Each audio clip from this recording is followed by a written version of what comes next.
तो प्रदेश में paper leak का मामला आज विधानसभा में गूंजा और इस पर पीसीसी चीफ गोविंद सिंह डोटासरा ने किस तरीके से विपक्ष को आड़े हाथों लिया, आप भी सुनिए। उनको वो लेकर के वसुंधरा राजे जी को एक तरीके से अप्रत्यक्ष रूप से घेरना चाहते हैं, उनको आउट करना चाहते हैं राजनीति से। तो दूसरे तरीका अपनाओ ना। इन बेरोजगारों के साथ में आप अन्याय क्यों करना चाहते हो? इनको सरकार नौकरी देना चाहती है जल्दी से। 3.25 लाख नौकरियों का आंकड़ा जो प्रक्रियाधीन है या लग चुकी है, ये किसी स्टेट में, इनके बीजेपी के स्टेट में नहीं है। तो वहीं विपक्ष के आरोपों का जवाब देने में मंत्री प्रताप सिंह खाचरियावास ने भी देर नहीं लगाई। उन्होंने क्या कुछ कहा, आप सुनिए। देखिए, आज राजस्थान की विधानसभा में बीजेपी ने जो पाप करने का इतिहास बनाया, देश बीजेपी को कभी माफ नहीं करेगा। इनके राष्ट्रीय अध्यक्ष नड्डा जी को माफी मांगनी चाहिए पूरे देश से। राष्ट्रगान हमारे लिए सर्वोपरि है।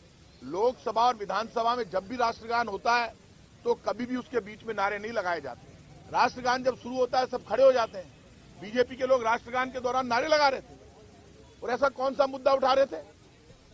शर्म नहीं आती बीजेपी के लोगों को? विंध्य, हिमाचल, यमुना, गंगा जब आए। तो वहीं पेपर लीक के मुद्दे को लेकर विपक्ष ने सरकार को जमकर घेरा तो सत्ता पक्ष की ओर से भी जोरदार पलटवार किया गया।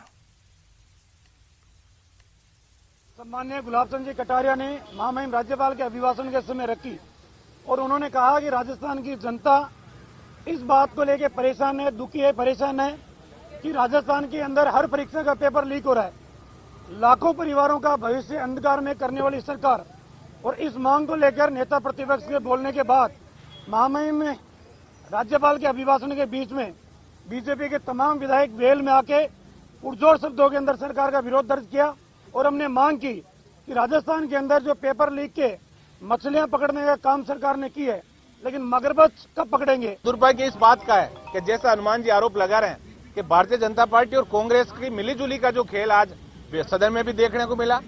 कई लोग कोई सा मुद्दा उठा रहे थे, मतलब गंभीरता से आज सबको मिलकर पेपर लीक जैसे महत्वपूर्ण मुद्दे को उठाना चाहिए था। लेकिन ऐसा लग रहा है कि भारतीय जनता पार्टी का भी बड़ा धड़ा जो है वो कहीं न कहीं नहीं चाहता कि इसकी सीबीआई जांच हो, क्योंकि यदि जांच शुरू हुई तो पूर्ववर्ती सरकार और वर्तमान सरकार के कई ब्यूरोक्रेट्स और मंत्री विधायक जो हैं वो इसके लपेटे में आएंगे।